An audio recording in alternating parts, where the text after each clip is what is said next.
this like educational thing. All that, like, right. More fun lighthearted. You like clicker? Either way.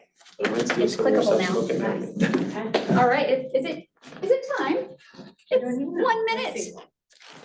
I'm impressed. I'm impressed. The Force thing. Yeah, you ready? So am I. Look, Yeah, Lorian Star came Wars in is like my with that. favorite Brian, I know you and I. show, like Melinda movie. Love. yes. And That's right. How are you doing? How's your so, business yeah, going? I was like, this week, can I Less go? than 5 hours a week. Yeah. I liked it a lot. Let me- It's just I'd love to reverse, talk to you right? next week. I Yeah, had so, a thought yeah, I just did- the other day. I basically just did the video. The heart beats well right out of his Backed shirt. up, Yeah. and went like that. So and through it, simple. and It's then so it's simple. reverse It's on so CapCut. Anyways, That's right. Oh, right. Yeah. He's in production. He's getting it done. awesome. Yeah, it's fantastic. You have a This room stuff of right top here. producers here. Kid, what are you Or the doing? new- You healthy on me, Stella? Can't do that. What? His dog was gonna eat his. Oh, gosh, yeah. She's gonna eat healthy on me. Right. She just wanted to see if you're paying attention. All right, we are wrapping up Ignite. We've got today and tomorrow, and then graduation at 2:00. So come have some snacks. We're gonna have leadership, we're gonna have our instructors down here, and we're gonna have some of our investors down here. So I highly encourage you being present for it, even if you only came to some Ignite, okay? That goes for you all online as well. So who I've got here with me today is Melinda Love. Melinda Love is one of the best people I know for all things life, human, and real estate. Okay, so she is fantastic individual. I came into this business and you were the MCA. Mhm. And so she has held the roles, right? And then you went over to Grady's team in 2016, Mhm. 2016, and have run that role Yeah. forever. And built And- that team. We built that team. Built that Yeah. team to something that is what you see today. So ask her questions. Yeah. She's got the answers, I promise. She knows the system, she knows the models, she speaks KW, she is authentic in all things and a wealth of knowledge, because that is what I like to tell you guys that these people are. So get to know her, be present. Cool? Helped close over thousands of transactions just in my years with Adam. So Yeah. it's seen all kinds of situations that we're gonna talk about in contract to close, so. Yeah. So without further ado, I'm gonna hand it to you. All right. Well, I'm excited to be here with you guys. I don't think we're gonna spend the whole time, so I hope you're okay getting out early, because honestly, unless you have a lot of questions, like, I think we'll move through this fast. So contract to close, getting it to the closing is really, I guess, the biggest piece. I mean, there's so many big pieces to real estate, but it's so vital to be solution-minded and come through and figure out, how do I get through this? And how do I help communicate all the things to my client, the other agent, the title company, the lender, like, it's all the pieces. I mean, you've been a lender, you know what I'm talking about. So we're gonna I know you guys probably already seen these like 1,000 times, the telemarketing and all the fair I won't call housing. anybody if I'm supposed to. Yeah. Promise. and don't steer people or blockbust them, I guess. Okay, so we're gonna go. So we're really talking about like all the timelines throughout the contract that are really important, and then the times to communicate those and how to best communicate those. So during the transaction, of course, our goal to do anything in real estate is to get repeat and referral business. With Adam's team, our team is about 70% of repeat and referral business each year comes from our past client referral in our sphere. And that took time to build, like that doesn't happen overnight. But getting to that level is really great, because then you can really project what your business is gonna look like as you grow and look at the next year. So definitely providing the best experience is something that we strive, but it's always, in this market, it's a shifting market. There's so many things that you're dealing with, the people with death and divorce and debt, and it's been a tougher market because you're dealing with situations that they're not fun, it's really difficult. So people's emotions get heightened. The fun is when you're helping a first-time home buyer buy their first home. That's so fun. Or a family is downsizing because they want to, or they're upsizing because they want to. And some of that is definitely there in the market every year, but it's definitely been a little bit with interest rates, that new home buyer has not been as big this year in the last 2 years as they have been previously. So, but providing that experience is so important, and making sure to communicate what's next once we go under contract. So when we go under contract, we do on the list side and the buy side, we do an introductory email from our transaction manager, which they're all licensed. And we are just, saying, hey, this is the process of what we're gonna go through, and here's what's next that's coming up. So when it's a buyer, of course, first thing we need to do is schedule inspections, right? And who do they wanna use, and all of those questions. And then get that stuff done, and then communicate, here's when the inspections are, here's who's it with, and then making sure the other agent knows. Like, there's so much communication going on under contract that it's easy to drop a ball. And that one miscommunication, whether it's to this listing agent, if you have the buyer and you show up for inspections and the seller didn't know, to your client didn't know and wanted to be there. Like, there's so many little things that can cause the person to get frustrated and cause tension, even with the buyer and seller. So making sure we communicate those deadlines and what we're doing to help them. Some people do set their own inspections. One of our value is we'll do it for them to make it super easy and get it on this calendar, schedule who they want to use. We're going to get the termite, the whatever. If we feel like it needs a roof inspection or a structural inspection, we're going to go ahead and be proactive and get those things scheduled, especially if they're free, to get that taken care of. So on the buy side, it's buyer due diligence. We have to do the due diligence. It's really important to know that, and make sure when you're walking them through the house, you're looking at what do we need to look at for them. You're the expert. Maybe their first home they've ever purchased, or they maybe have only purchased, this might be their second home in 40 years that they've purchased. So, but making sure you know what to do and how to do it and communicate it is really what we're going to talk about today. Best practices and risk of avoidance, reviews and referrals. Providing that experience, you're going to get reviews and referrals. And then the post-close follow-up. And then, so we're going to just get moving through here.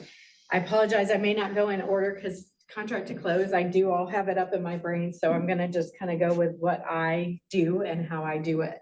And I'm happy to share any of our tools and systems with you, our closing checklist, whatever you'd like. But real estate transactions aren't particularly trouble-free, which if you've done real estate, you know that already. It's a strenuous and trying time that requires all the attention and effort you could command. And that is from Gary Keller, which is so right, because people are all over, they're all in different places, and emotionally they're all in different places. And the house could have problems. Like you have to balance all of it. And then you might have a lender that doesn't have everything and isn't doing their piece. So you have to kind of check in, and you might have a title company that didn't, or the title work. So you have to make sure you're kind of checking in and following up to get everything to be really smooth and provide a great experience. So we've already kind of talked through that. Deadlines in the contracts are very important. Have you guys been working on an actual contract through this class at all? I know it says to check in on the previous contract that you've been We using. played with negotiations and a purchase contract yesterday. Okay. Well, we all know, how long have you guys all been doing this? I know you've been in mortgage for a long time, so how long? It's 2 months. 2 months, okay. Your mom, Very- I used to work with Yes. Brent's mom, and I love her dearly, Patty. But how long have you been doing this? 1 month, okay. What's your name? Jason. Jason Conley. Nice to meet you, Nice to meet Jason. you. And you've been a few July months. 12th. Okay, several months in, okay. How many contracts have you been working? So I have 1 listing and 4 buyer agency contracts right now. Okay. And have you closed anything? No. Okay, so you're gonna start popping soon. Yeah. Start happening. It's getting crazy right now. So- Yeah, which there's so much to learn at the very beginning. I mean, you've got some experience on your belt because of But still, Seen a time- different side, Right, yeah, but, time yeah, to learn, yeah. there is a lot to learn. And I feel like real estate, just the minute you think you might know a lot, things change, or situations come up that you've never experienced, and you have to figure out, how do I do this? One of the things I always love that Gary says, and maybe you've heard this in this class, is he believes a professional says, if they don't know, they're not gonna just BS their way through it. They're gonna say, you know what, I don't know that, but I'm gonna find out and I'm gonna get right back to you and get you that answer. And that's true, like, we're not gonna know everything. But we can dig in and figure it out. And we've got tons of people to ask. And like I said, our office is always open to be a resource for people. We share our checklist, whatever you guys need, but don't hesitate to ask someone because they probably have experienced that if you're new. There is so much to learn. There's so much to learn about title work and how to read it. And, you know, like, do you look at the flood map and make sure it's not in a flood zone? Like, is that a concern?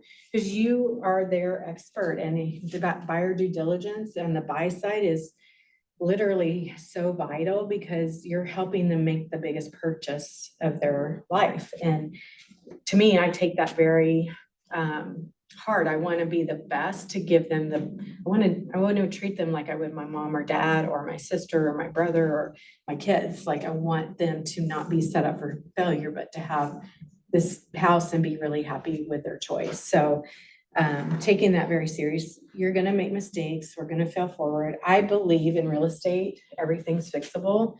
We just have to own it and fix it and keep going.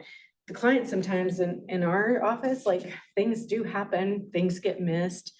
But we own it and we work together to fix it. Cause a lot of times the client won't even know if we fix it, right? Like, they just don't even know. So we just have to keep going, but you are going to fail. You're going to fail forward some days, and don't be afraid of that. But getting a good knowledge base and then knowing who you can go to ask questions about the contract, or, you know, our brokers are here for a reason.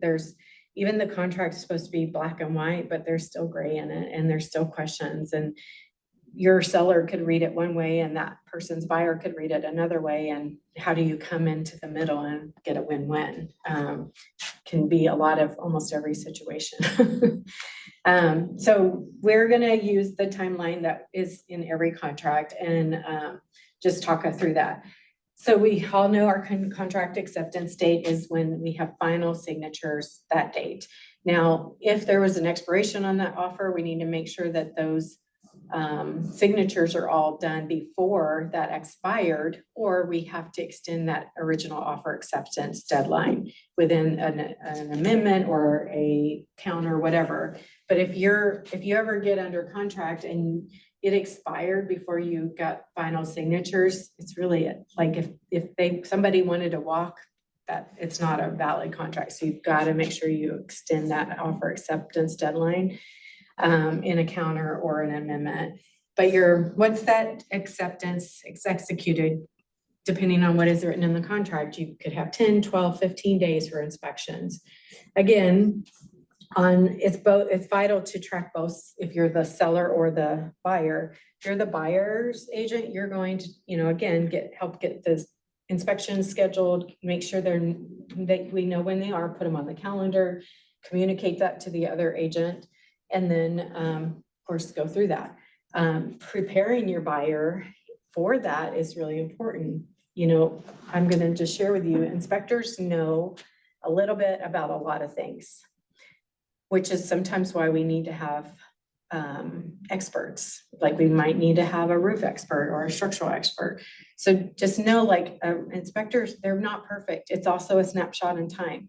I've seen inspections where, you know, it looks like the whole house is falling apart, but it's really not, right? And so sometimes you have to get someone else to get in there and look at it and tell them. Or you just need to pick up the phone and talk to the inspector with your buyer and say, hey, can you tell me, what does this mean? What is this, you know, cracked beam in the crawl space? Look, what does this mean? How do I actually ask to get this fixed? Because in my opinion too, when you're writing inspection notices, you don't just reference the inspection report. A lot of new agents do that, and they really should be asking specifically what needs to be repaired for the buyer. And if you don't know, you need to find that out. Because if you're just referencing, the inspector said this about this, that you're giving the seller complete reign on how to respond to how to repair that. So in my opinion, doing so many of these with Adam, I feel like it's our due diligence to really dig in, call the inspector, figure out what do we need to ask for? How does it need to be fixed properly? And if we did a re-inspect, which I so highly recommend, if you have a lot of inspection items, get a re-inspect. It costs the buyer maybe $150, but takes the liability off of you. You're not an inspector. So if you're the one trying to go through and look at final walkthrough that these repairs were made, that puts a lot of risk on you that you're not that person. You don't know if that beam was fully done correctly. So I always recommend a re-inspection. Again, I'm not the inspector, so I don't know what should have been done until I ask them. And then when I ask for it, then I need that inspector, because repair people, right? They're all different too. And they say, this is fine. And I've had both an inspector and the repair person show up at the same time at the final walkthrough. If there was a big discrepancy on this person saying this isn't fixed right and this person saying it is. So sometimes utilize your resources and have them come together, because a lot of times they'll talk through it and then they may tweak something, but then everybody's happy, right? And then there's not this frustration with the buyer or whoever. You kind of remove yourself from that. You get the people that are looking at it and doing the work to decide that. So when we're setting our expectations with our client specifically and letting them know, obviously, here's the process, here's what's going on. I should prepare them for maybe how much does a normal inspection cost? $400-600? Okay. Yeah. And so should I tell them, $700, $750 for multiple inspections? If the inspection comes back and everything's nice, great, we're not in the weeds. However, if something needs to get fixed, so the same inspector would come back out, or would we need to call on a different inspector to make sure we got a different opinion? Because I don't know if that's a conflict of interest, but the one inspector might have a totally different perception of what that house is, it's okay, good standings compared to the other inspector. You said $150, so that's For a after. re-inspect. So a For a re-inspection from the original inspector. Okay, So once you ask for the repairs, you know what you're asking for. The repairs are done by the seller or their person that did them. Before you close, I would do it before you do your final walkthrough, you schedule that re-inspect from the same inspector that came, because they know what they said on the inspection report that should have been fixed this way. And they're gonna go and make sure it was done the way it should have been done. Unless you had a structural expert come in or roofer experts come in and that was something, then you would get whoever told you what needed to be fixed and how it needed to be fixed would be the one to be there for that re-inspect. Does that make sense? So like a roofer, if it was attic beams were cracked and the roof had to be replaced and they had to do new decking, if the roofer did the work, then you will know that. But the inspector could come and definitely see if the cracked beams were taken care of and the new decking is out there. But if it was a structural issue, I would definitely have the structural person to come back out. And a lot of these people will do these, they'll do quotes for free and they'll do inspections. A lot of them will do them for free. And you just build that relationship with your roofer or like Brad with Strucco's, when he's good for structural stuff. Like he's so good, he'll do free quotes. And what I like about him is he will do the same work as some of these companies that will really take advantage of people. So there's a lot of companies out there that will say, oh, it costs $30,000 to do this work, where he's like, no, this literally takes $1,500 to do this work. And it's really sad, but there's companies out there that are doing that to people. So if a client recommends a inspector with a not so great reputation, they're insistent on working with that inspector, how would you handle that? You really don't want to dissuade them because it is their choice to pick that inspector. However, you could reference some things you've experienced. If you had experience, but what I would do is maybe take that inspector to lunch if you've not actually had experience and you're just hearing hearsay. Because years ago, people used to say Murawski blew every deal and they were just, I think it just depends. Like, An inspector's job is to point out everything they can see wrong with the house. Sure. They're trying to earn their $400 to $500 that they're charging the client. It is their job. So setting our buyer's expectation, you're gonna see an inspection report, it could be 100 pages. It could be 80 pages. We're gonna see a lot of things in here that are maintenance items that are saying here, as you live in this house, these are things you need to keep an eye on. But then there's gonna be other things that are really required to be fixed or taken care of quickly in the next 3 to 6 months. Doesn't mean you have to do them before closing, depending on if you negotiated credit or whatever, but you definitely need to, there's always, every inspector has like the priority items versus the maintenance items versus the just normal wear and tear of the house. Like almost every house has a GFCI that might not function, right? Like, and that's such a cheap fix that should not make or break a deal. A GFCI should not blow up a deal. But just getting to understand that, I would definitely highly recommend those of you all being new, go and shadow some inspections, get to know a few inspectors that you trust and like, and see, because some inspectors do really focus in on every single thing. And some are saying like, here's the house, here's the major items I need fixed that are important. And here's the things that are definitely normal. Just this house is 10 years old. These are things that are very normal, but these are things that are going to come up in the future.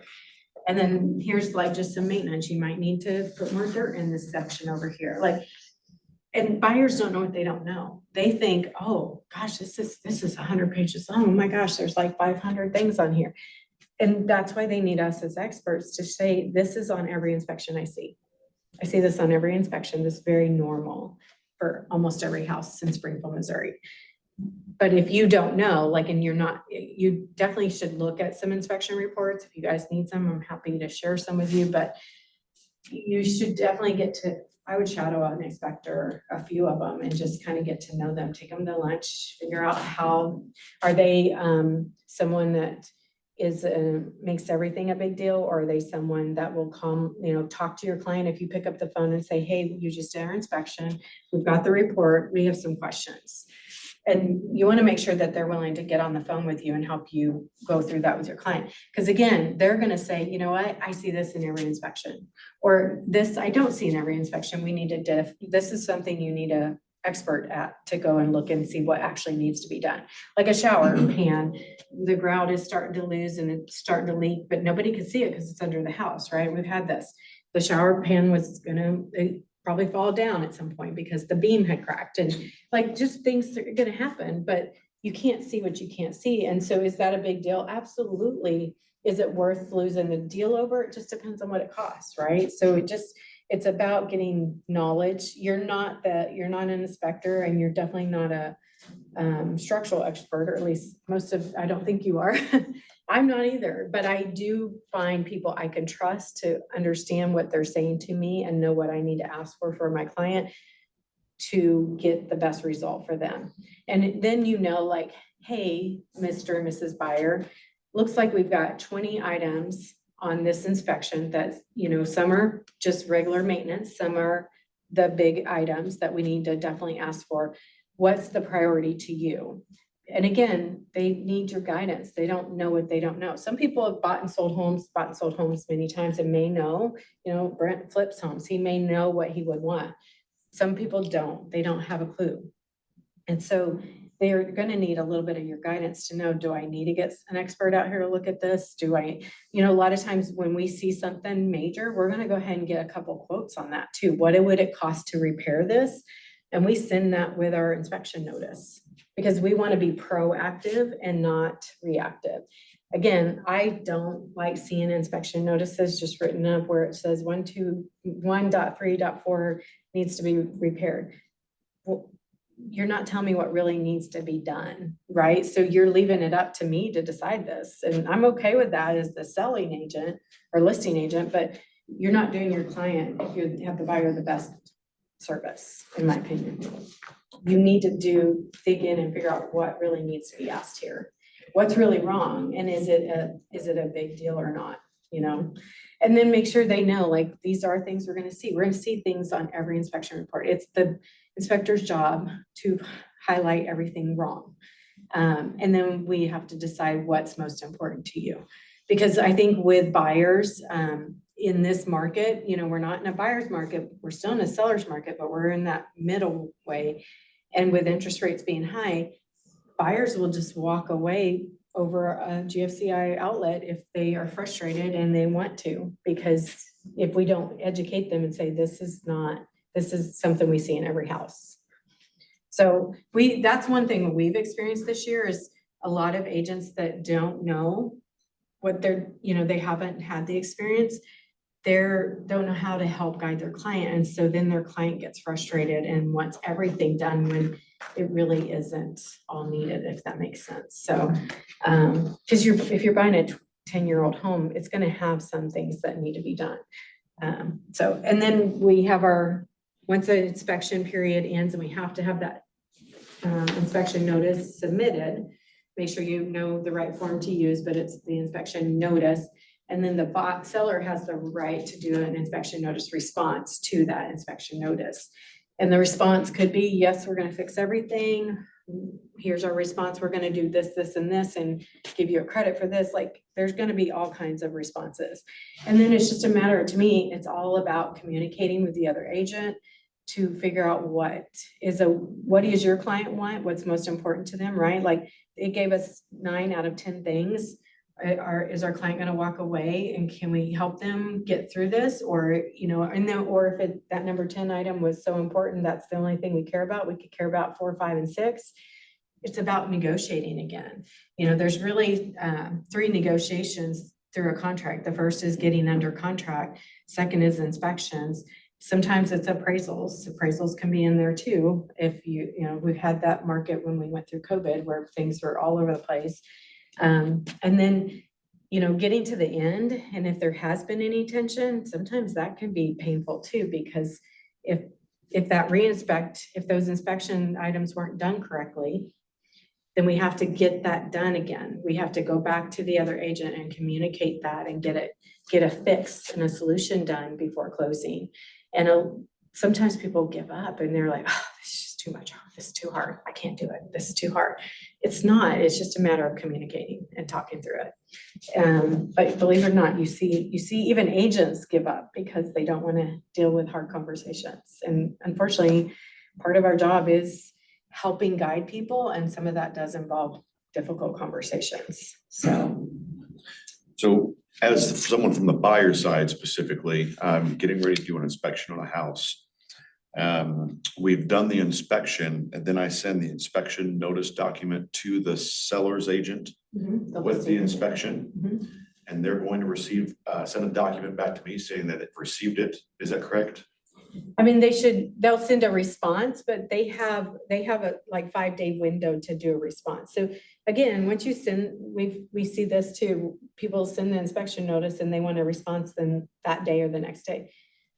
You got to give them a chance. They need to sometimes go get quotes and figure out what this is going to cost their seller, to get an immediate reason. So you have to set the buyer's expectation. Hey guys, we're going to send our notice today, right? We're signing it. This is our deadline. We're sending it. They have 5 days to get back with us with a response of some sort. So your buyer's going to be like, if you don't tell them this, they're going to be, hey, what's happening? Have they heard anything? Have you heard anything? So you have to set that expectation. They have 5 days. Sometimes it's 7, depending on what's in the contract. Some people could write in 10, but you just need to know they need to do their due diligence on looking at what you submitted, have their own people come out, do bids.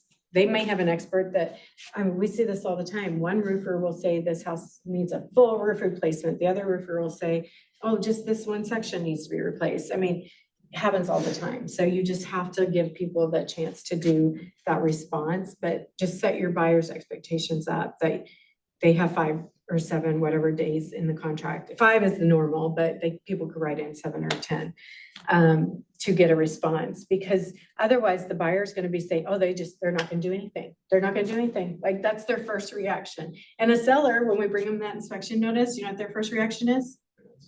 I'm not doing any of this. I told you no repairs. I told you as is. I'm not doing anything. That's their first reaction. And so as I did this a lot with that in my first year in, you have to let people sit on it for a minute. You have to give them a minute. That's gonna be their first reaction on the buy side and the list side. The buyer thinks everything's broken and the house is gonna fall down and the seller is not gonna do any repairs. So just, you have to give them a minute. You give them a chance to read through the report. So you know what? I would just love for you to sit there, look at what they're asking for, read through the report, and then how about we talk tomorrow at this time? Because again, once people sit there and look through the report, they're like, oh, I didn't realize. Because they don't know, they can't see through walls in their house. They can't see that their shower pan was about to fall out. Like they don't know those things, right? And very few people go down in their crawl space and sit there looking around. So you just have to give people a little bit of time because their first reaction is not always how they're going to react. And I think as agents, when we first hear that first reaction, we panic and then we set the other agent in panic because, so it can be definitely a high emotion intensity. And I would tell you just recently, in a contract, the communication started out bad because the buyer agent would schedule an inspection or schedule someone to come look at something after the inspection to get a quote. The listing agent did not communicate that to the seller. So the seller was all frustrated that they weren't getting this information. And again, guys, this happens, but it happened like 3 times during this one transaction. So by the time that we were through like the buyer was so frustrated, the seller was so frustrated. And it had nothing to do with either one of them. It was from communication on the agent's side that could have made that whole thing a lot better.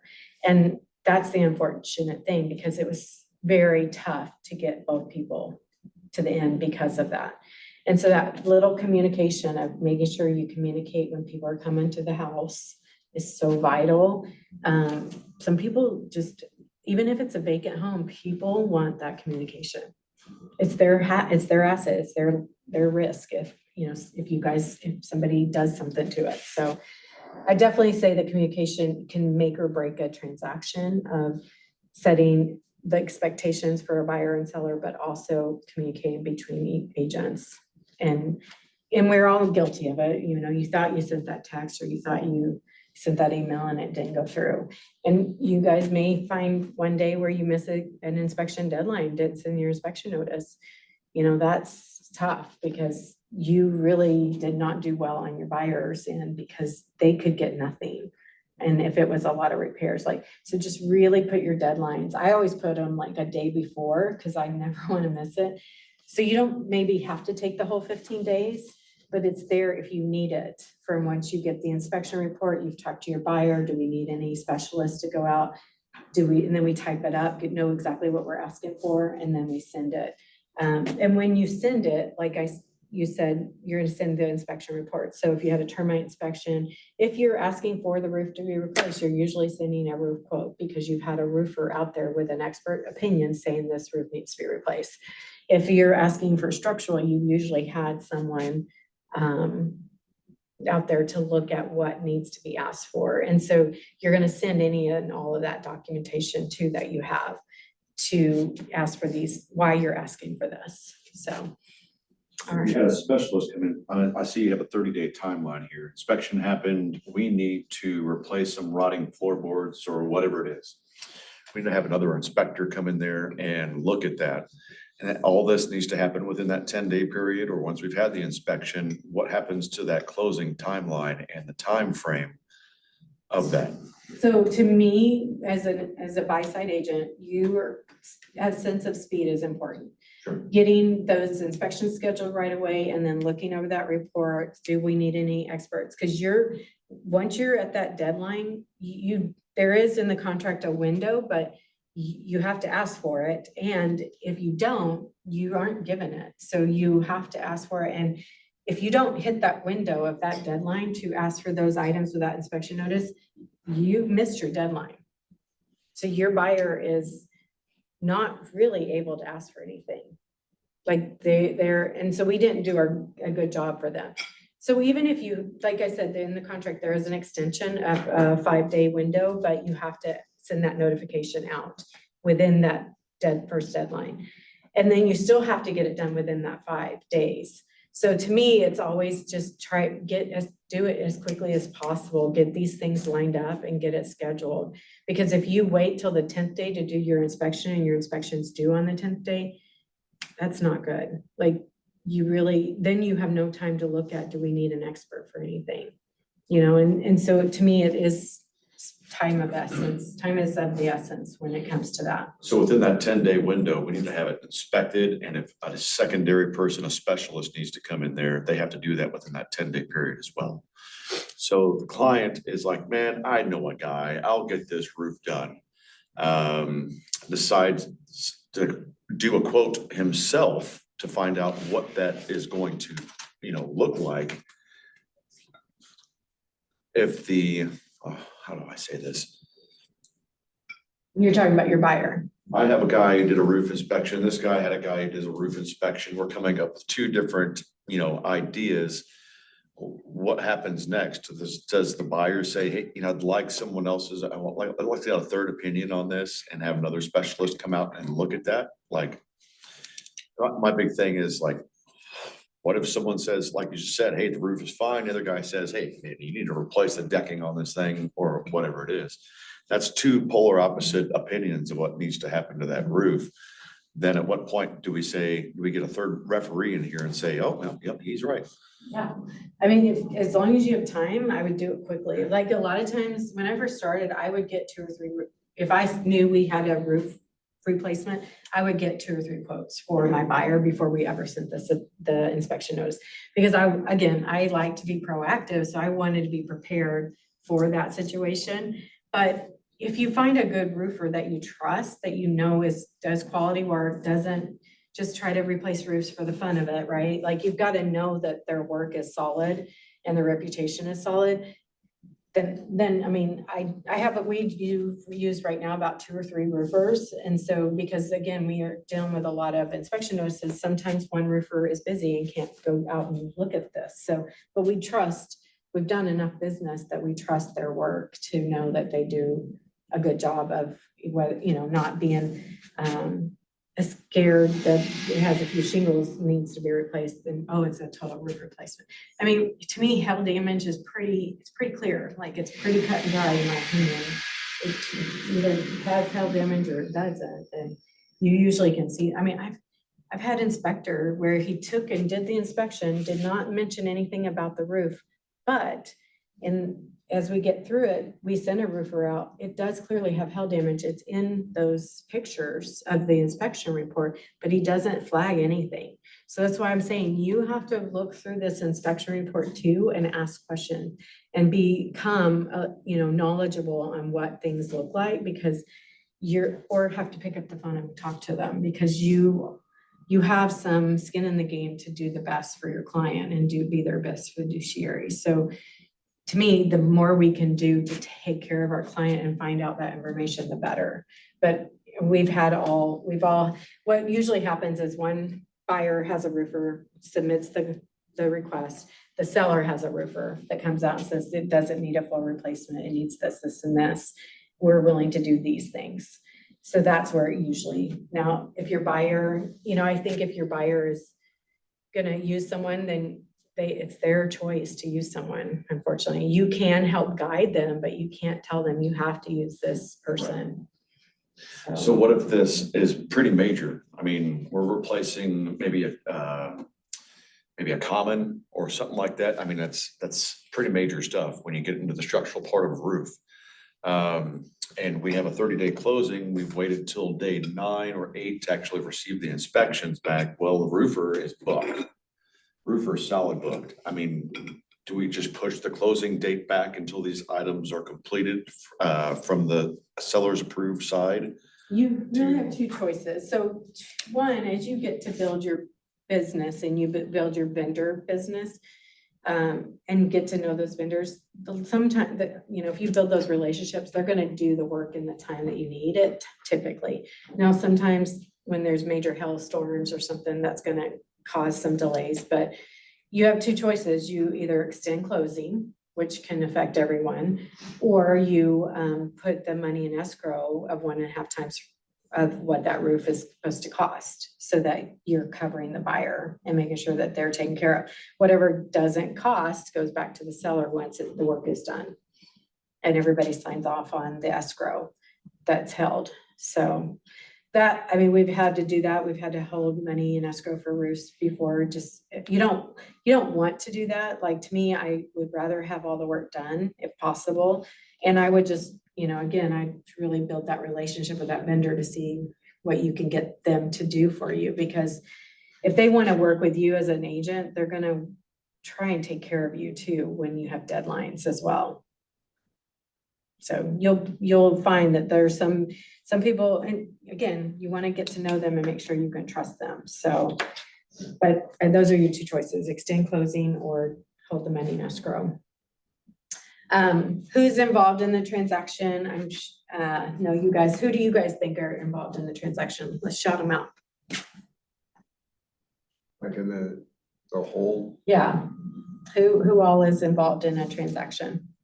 I want you to brainstorm and write it down. buyer's agent, seller's agent, inspectors, appraisers, lender, title company, insurance company. Transaction coordinator, if you have one. Vendors. Buyer and seller. Buyer and seller, yeah. Sometimes buyer and seller's parents, possibly. Yeah, That's always some. yeah, it's like co-signers sometimes. Yeah. Yep, so I mean, that, he definitely said it. And then sometimes your experts, if you had an expert, so. So timeline is, again, looking at for the buy side, what is my buyer needs? And then what do my buyers need to know? What do I need to know and do? And then what does the rest of the team, everyone else that Brett just mentioned, need to know, take action, and what's our deadlines and timelines? And again, you want to bulletproof the transaction, and doing that is checking in with each of those people, checking in with the mortgage lender, checking in to make sure appraisal got scheduled.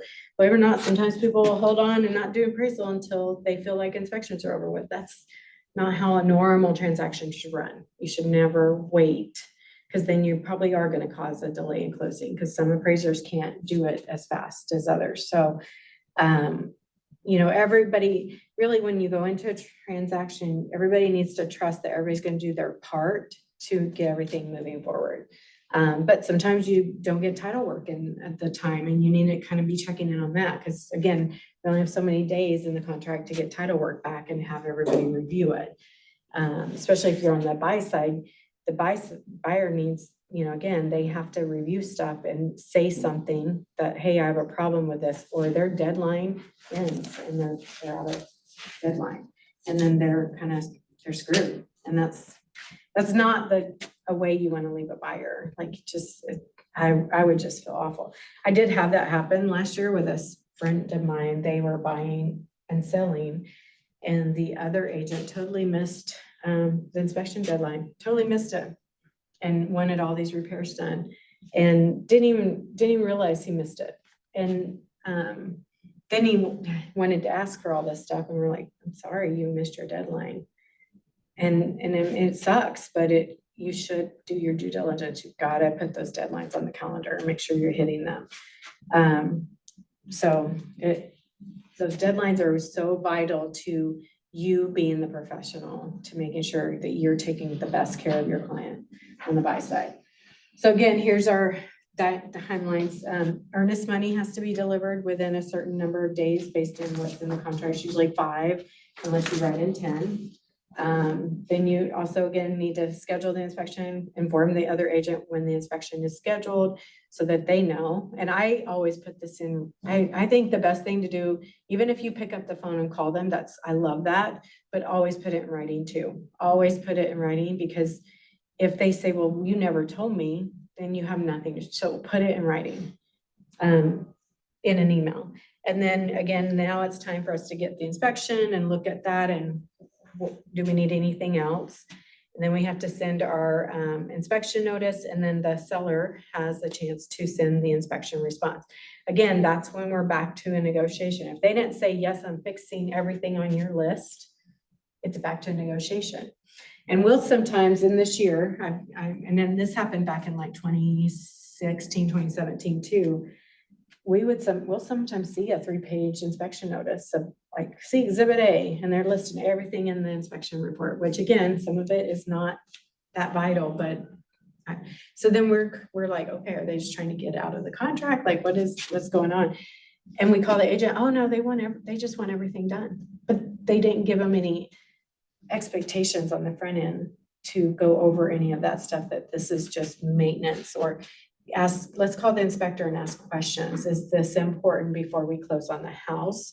Or is this something that is just something that we need to pay attention to in the next 3 years? You know what I'm saying? So the inspection's going to show all of that, but we'll see people list everything out, and you're just, anyways, it's back to negotiation. As a listing side agent, you're like, okay, this is all, we'll do this, but we're not doing all this. This is not even something that's on the radar right now. Like, it's not even a big deal. So anyways, it's back to negotiation to get ready on the same page, and setting expectations on both buyers and sellers. Like I said earlier, their first reaction is always the worst. And it's just because they're human and they don't know what they don't know. And then once they have time to look at things, give them a chance to read the report, give them a chance to, on the buy side, to read the report and tell you what's most important to them. You should have experience and knowledge to know too, if there's something like a red flag, like seeing dents in the hood vent on the roof, but the inspector didn't point it out, knowing you need to get a roofer out there. Like, that's your expertise and to me, our due diligence to help our clients. Or seeing a cracked beam, like, they may say, oh, it's no big deal. They may have had a dad that was a handyman it isn't a big deal to them, and that's okay. But to you, it might need, something to be aware of, to just at least say, hey, I see this on here, and oh, my dad's a handyman, he'll take care of it. If that's the case, that's great, but just make sure they see it so that I talked to a client the other day, and we do this. We have them tell us what they want to do. We walk through it together, and then we ask the inspector questions if we need to. We get experts out there if we need to. And this lady closed, and I call her because she was frustrated, and she's frustrated because the fireplace wouldn't turn on. And she's like, and no one mentioned this to me. And so I go and I look at what happened during the transaction, and it is in the inspection report. And I see the email from her and our transaction manager, and talking about all the things that this is what the buyer wanted to see, and nothing about the fireplace. And this is what the transaction manager said, well, I see these things. And she's like, I just want to go with these. And so it was, clearly it wasn't important to her, but now it is. So it just, a lot of times I'm going to tell you, inspectors won't do fireplaces. They won't mess with them. It's a risk on their insurance. So a lot of times you'll see, we didn't even try to turn this on. So if a fireplace is important to your buyer, you might need to get someone else out there unless you know how to turn it on. So, because a lot of times it is just a matter of turning it on and it works, but sometimes it isn't. Sometimes they need and chimneys can break a deal. I promise you. Chimneys can be cracked and need to be rebuilt, and a lot of times that's not expensive, but we've got to bring an expert in to look at that, because a lot of times an inspector is not going to be an expert on chimneys. They may tell you, hey, this is cracked and it just needs to be sealed, but they're not an expert on chimneys. I'm just going to tell you that. So I recently had that question come up yesterday to open house. Said the chimney hadn't been cleaned since 2015. That's 9 years. I mean, that's a considerable amount of time to be using your wood burning stove and not clean the stinking thing. So what's a good, I have mine done every year, right? Because I use my wood burning stove, right? So what's a red flag? Hey, we need to get an inspection done on this, because and if it's not something the inspector will do, then I need to hire or bring another person in to look at that. Ultimately costing the And that buyer usually more isn't money. a free inspection, just so you know. It isn't. No, I know it's not, because they use cameras and all that fun stuff. I mean, if it's important to your client, I mean, I would highly recommend to get the inspection, just like HVACs. HVACs are not a free inspection typically. Most of them are gonna charge you to come out and look at it. But if it's important, and to me, an HVAC is very vital to a home, I would get it checked. Like, it's worth the $85 to get it checked and looked at. So the initial inspection would look at, you know, the masonry portion of the stuff. It would look at the cap of the chimney flue and stuff like that, but they're not looking at the internal part of it, right? So just a regular inspection would say, hey, you know, we do need some tuck point work here, or the cap needs some attention, but other than that, flue work and stuff like that, that's where we need to hire okay, I got a great guy. So if it's important to your buyer, you definitely should get that checked out, because inspectors, they're not experts at it, and they're not going, like, if it's a gas fireplace and it has a button and it doesn't turn on, they're not gonna do any more. They're gonna say, and they're gonna put it in writing. That's why you need to learn to read that inspection report, because if you see that they didn't truly inspect it, you need to get someone else out there. Like, appliances sometimes can be a thing where inspector says, oh, this doesn't work, but, you know, maybe they didn't turn it on right. I don't know. Like, there's times where we've had that where it does work. And then there's times where we have to bring an appliance person to check out what's going on. So, and I know that buyers are reluctant to spend money to do it, but contract clearly states it's buyer's due diligence to figure out what is going on and what you need to ask for. If not, you're definitely leaving it open to the seller to determine that for you. And then you have to trust that. So if I'm representing a buyer, I'm gonna do everything I can to help them make sure we know what we need to ask for. Sorry for all the questions. No, that's The same okay. process for an older house, for a new house, say it was a brand new construction. You'd get the same type of inspection to make sure that everything's structurally sound, everything's put together right, you know, the ventilation's correct. You'll see a lot of, sometimes people won't want to do home inspection reports on new homes. And I would say that I would still recommend it. It's still gonna cost depending on the size of the home. Some could be $800, depends on the size of the home, but I would still recommend it, because I am not, and I just say, I'm not an inspector. I cannot see in the attic. I cannot see below your home. I can't see, you know, I can't see everything. So I highly recommend you spend this money, even though they have a builder warranty. So they are counting on the builder warranty to take care of it. I bought my house 6 years ago and I had cracked beams in my attic. I mean, there's no way I would have known that. And so we had those replaced. Nothing else major was going on, but at least I knew that, right? And at least that made me feel good. But I would definitely, I take the liability off of you, always recommend an inspection. Always recommend a septic inspection. We had Colton on our team, one of our listing agents, and he years ago bought a farmhouse, an old farmhouse, and the agent double-sided it and told him, oh, you don't need a septic inspection. Well, that's terrible, terrible. The septic was not right, and he had to replace it when he sold that house. Well, Always, you don't know, you are not an expert, so always recommend inspections on, like, even if there's like when the inspector goes through, they're gonna temp the house and make sure that if the HVAC isn't cooling or heating right, they're gonna say something. Get an HVAC person out there. It's gonna cost $85 to $100. Again, otherwise your buyer could close and need a new AC unit, and that's $4 to $8 grand. So the buyer's paying for that, I'm not paying for that, correct. right? Yes, and you need to explain that to them up front. Like, hey, guys, this is what we're gonna see. An inspector knows a lot, or knows a little bit about a lot of things, but they're giving you a big scope of what this house looks like, a snapshot in time. And every inspector will tell you, well, 2 weeks later, it was leaking here. Well, that day it wasn't leaking, right? Like, so you see that, but just know it's a snapshot in time, and they are not experts in every field. But you don't want to scare them. Like, you want an inspector that, again, follow an inspector around and make sure you feel like they're doing a good job of checking through things. But I had an inspector that missed a few things on a friend of mine's house a few years ago, and he had to pay for it to fix it because he totally missed them. He didn't catch several cracked beams in their crawl space that were big issues. So, then we said, hey, this was missed, and he took care of it, which was really nice. But again, you just have to get to know that person, make sure they're doing a thorough job for you and your client.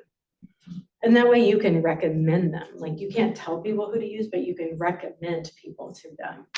You can say, this person has done a lot of home inspections that I've seen, and I trust their work.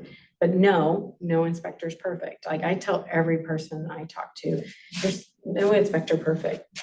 Things are unless it's a brand new house, even that can happen. I mean, brand new houses, if it's not fully finished and like there hasn't been any rain, I've seen backyards flood and people are so frustrated and they're just ready to move and so mad at you when you had nothing to do with it. You couldn't time when they bought the house and it hadn't been raining. Like, you're trusting that the city and county are doing their job to inspect the new construction and everything is supposed to be done to code. And anyways, you can't control that, but you're going to be the first person they blame.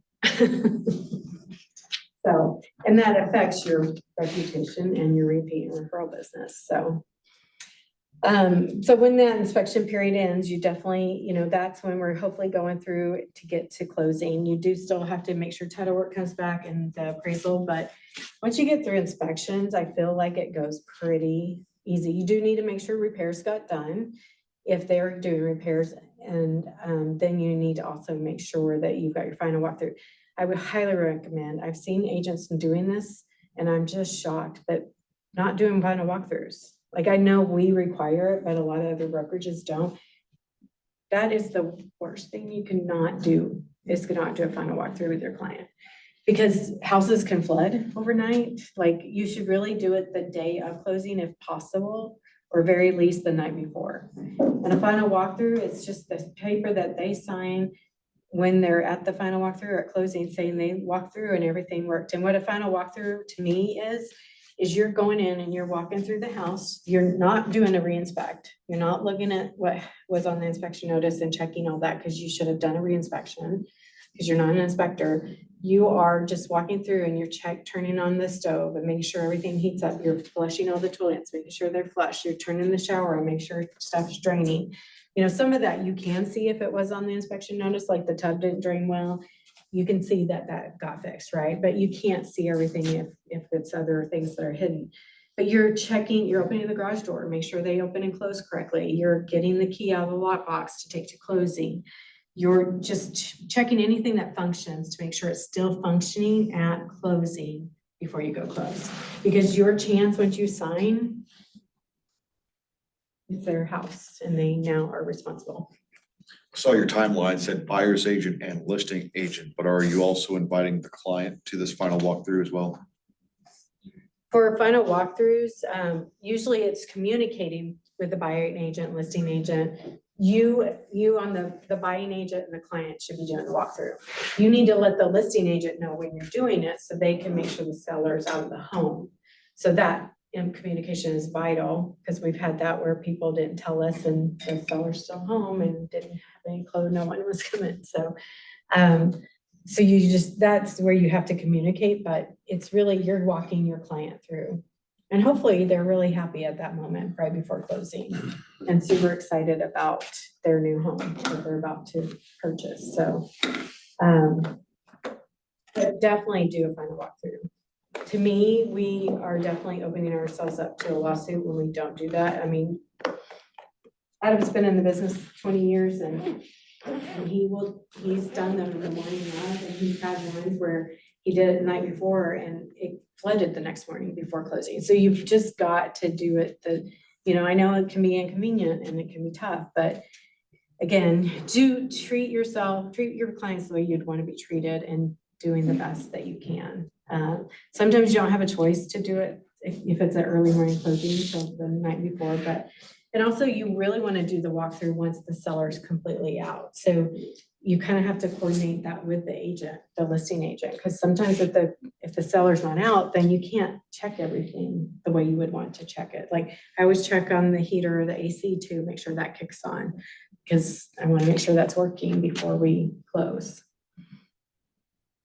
I know there's a lot of pieces to the contract to close, and I know it sounds overwhelming, but once you get in a, like, if you have a checklist, and I highly recommend a checklist, and just go through the items and build out what system works for you based on the timelines, then it just make it systematic. I do this every single time for every buyer. I do this everything with this seller. And it's just the same experience for both of, you know, for the buy side and the list side, that you have it systematized, and then you definitely show up that way. You show up like, I know what I'm doing and I've got this in a system. So again, those communication points, which are really vital to not only the buyer and seller not being frustrated with each other, but also you and the other agent, is definitely communication on deadlines, the contract to other parties such as title and lending. People change lending sometimes in the middle of a contract and don't communicate that. We have had that happen a few times this year where they went from a conventional loan to an FHA loan, and now we have to have these appraisal required repairs. Well, that wasn't part of the original agreement. And so it's just communication. I don't know why, but some people don't feel like they need to communicate that stuff. It's part of the contract. We have to communicate those things. Lender and buyer communication is very vital. You know, making sure a buyer knows not to go and buy a truck during the under contract period is like, they could totally cancel their loan. We had one just recently where they're selling and they're buying their FHA. Well, they haven't paid their house payment for, I think it's like, I don't know the exact timeline, but I think it's over 61 days or 90 days. And now they can't get a loan. So they're got to close on their house in like a week, but they can get a loan because they didn't keep up with their payment. Which again, it's little things, you know, making sure, like in your strategy session with the buyer, making sure they know when you go get, and the lender should explain this to them too.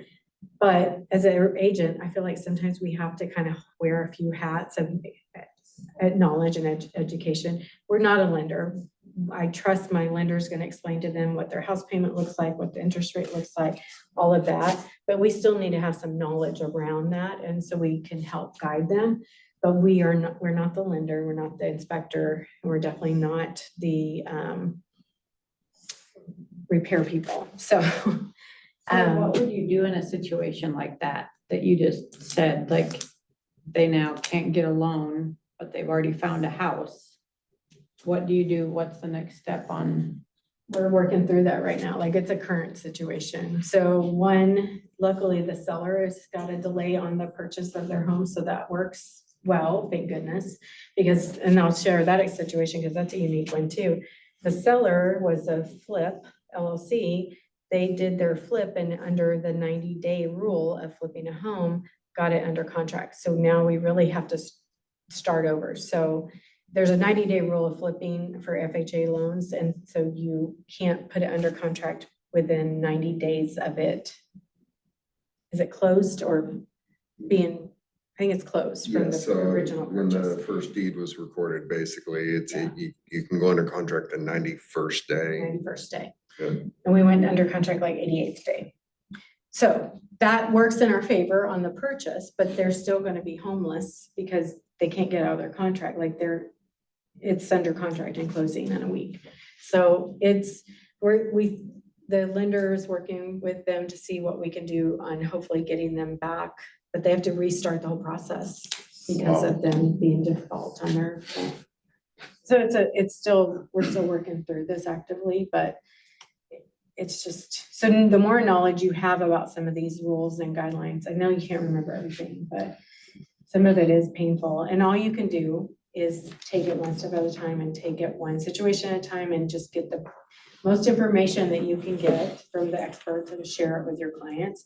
And then try and figure out with the other agent, how are we going to work through this? You know, and some people aren't going to work through it with you. Like some sellers, like if that seller did not have that happen, I doubt they're going to wait for us to figure this out on that loan. And I wouldn't blame them. So, It's a really interesting situation. I mean, when we talk about contingencies of appraisal, contingencies of financing, I know one of the things we were talking about yesterday, and Shannon explained to us, special agreements, title appraisal and financing contingent through close. So being that they're no longer being underwritable, is it a word? They would need to go back to, it would be a contingent offer because they don't have financing. Because when you lose your financing, you can't close, like. Right. Yeah, so they could, if the The seller seller is still didn't holding have it. the situation they had, they could tell us to kick rocks and go back on the market, which most would. I wouldn't blame them. So what options now do the sellers have? I mean, the guy already is missing payments on his existing home and so it's their contingent, so they're planning on buying another house while they own this house? They haven't sold this house and. This house is closing no matter what. It's under contract. So just because they messed up over here, they can't get out of this contract unless they want to be sued. They can get default and not close and get sued. But that's really the only option. So it wasn't contingent of financing then? Just, maybe I'm missing something. So when a buyer, so they are the seller on this one. So when you're selling your home, you're not contingent upon financing. Unless you write something special in the contract that I have my house listed and I'm gonna say, Jason's gonna buy my house and I'm gonna say, hey, Jason, I'm gonna write this in the special agreements. I have not identified a house yet and I have 90 days to identify my home. Otherwise, this contract's contingent until I identify my home within 90 days. And if I don't find something in 90 days, honestly, you and I have no contract. Because I put this contingency in here. So normally the seller does not put a contingency stating that there is nothing in the contract that says protects a seller that I am buying another home. And if I don't get that house because of my financing, I get to keep my house. That we would never, Okay, it would never work. So it's the seller that messed up, that didn't make payments on his home that the other person is purchasing. Correct. Okay, on the same page now. Yeah. And so he doesn't have financing to purchase, so he's homeless, he's gonna be homeless. And we gotta help him figure out a rental or something, which is what we're working right now through, but Budget in, man, that's tough. yeah.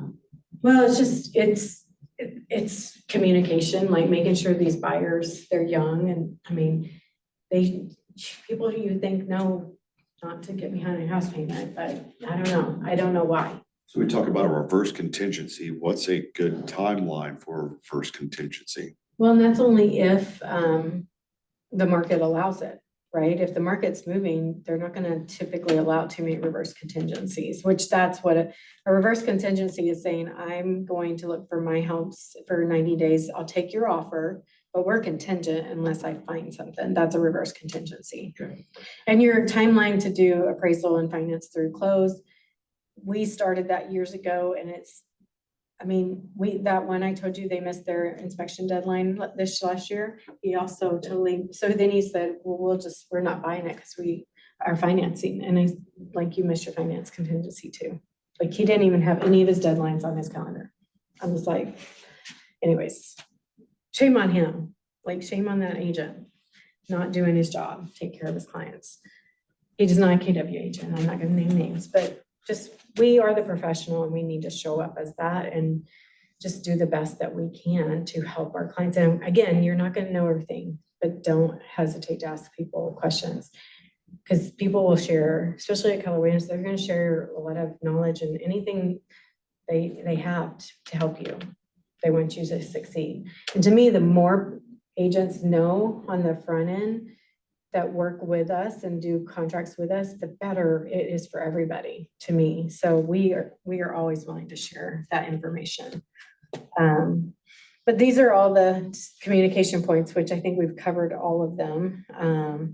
Except for at the very end, some of the things you definitely need to remind your buyers is not to make big purchases. Make sure you need to help them get all the information on the utilities. So one of our pieces of our checklist is the week before closing, we send out this email and we say, hey, we're a week before closing. Here's when our final walkthrough is scheduled, whatever date is.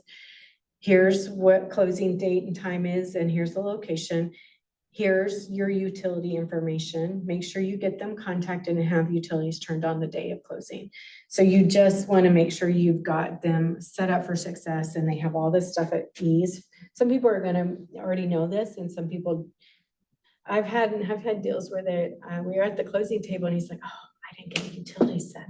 it's 4 o'clock and it's Friday on 4 o'clock and I didn't call the utility company. And I'm like, and we did give him we told him multiple times, like, it is what it is, but, Move in on Monday.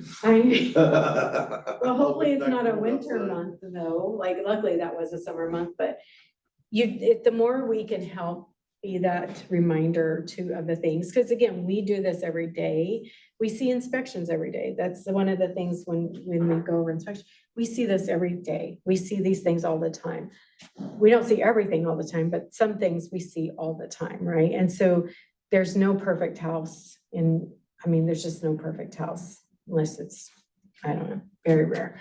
But there's always gonna be something that needs to be done, so. And then making sure like holidays, like Monday's Veterans Day, all the banks and all the title companies are gonna be closed. So if you wrote a contract to close on the 11th, you now need to either move it up or move it back. So making sure you're looking at those, making sure you don't write contracts for a Saturday or Sunday close. That does happen from time to time.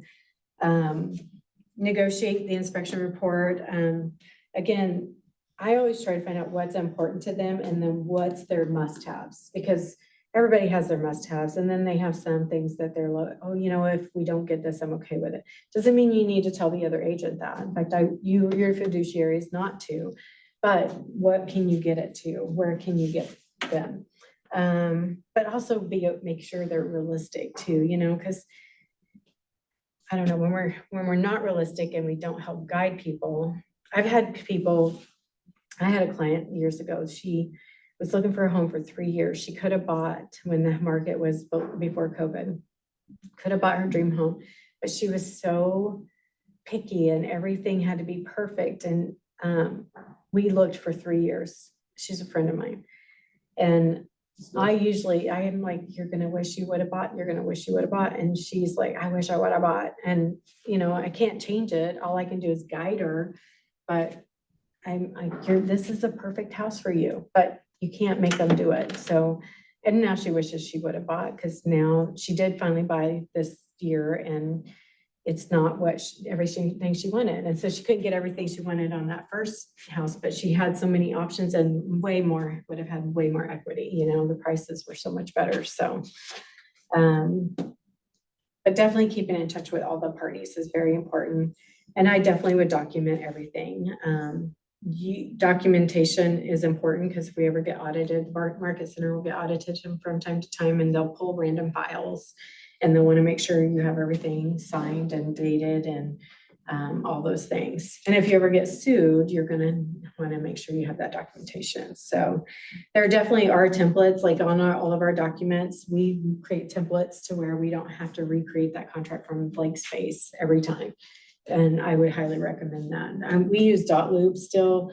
I know that was something we used to use as the Market Center, and now you guys use DocuSign, but I know you can still create templates in DocuSign, and to make sure as you get growing your business, you're gonna wish you had done it on the front end. So do it now before you get busy, because you wish you would have. So we've got through so now we're talking about the seller and the seller timeline, which I know we've talked a lot about. Again, when you're the listing agent, you're responsible to the buyer. And in fact, until even at an open house or even walking a client through before they write a buyer's agency agreement, you're actually working for the seller. And so one of your things that you can share with them is, hey, legally, I'm not able to represent you unless you sign this buyer agency agreement with me. But once you do, then I'm going to show you everything that I would do for my buyers and help you see all the things that I would normally guide to. I think there's a fine balance of pointing out and being a scarcity to show, same with an inspector. An inspector can blow a deal by pointing every single thing out that is important, but not always vital. Does that make sense? So you kind of have to find that balance with an inspector and yourself, like some houses you want to make sure you're showing them things that are important if you see it as someone in the real estate world.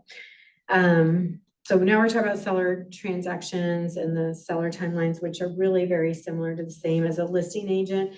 Again, I'm gonna know when those deadlines are. I'm gonna know when my inspection deadline is. So if you don't submit that inspection notice, then I know that you've missed your deadline. And you really can't ask for anything. Now, is it smart for us to figure out something? Hopefully. I mean, when you miss that and your finance deadline, you kind of should have just done a better job for your client. But you just need to pay attention to timelines is what I'm trying to state here. But really, it does still come down to negotiation. Like, you know, like no one wants to buy a house where they're just totally mad and frustrated. Right. And or the agent sometimes has to give up their commission if they truly made the mistake of not providing that value to their clients. So, and just being, I do believe in being proactive and taking action. So like, as soon as we get that inspection report, I want to proactively, do I need any other people in here to look at things? But on a seller side, again, they have to do the best job for their seller. So, you know, that's why sometimes there's tension between agents, but it's really, we got to take ourselves out of it and just try to just remember we're both trying to do the best for our client, and how do we come to an agreement together versus, you know, I hear agents get so frustrated with each other and we take it personally sometimes, and we got to kind of remove that personal feeling and just what is the best thing for both parties? And sometimes it is walking away, but sometimes is it a $200? Is it worth walking away over $200? You know what I'm saying? So that's where we got to kind of come.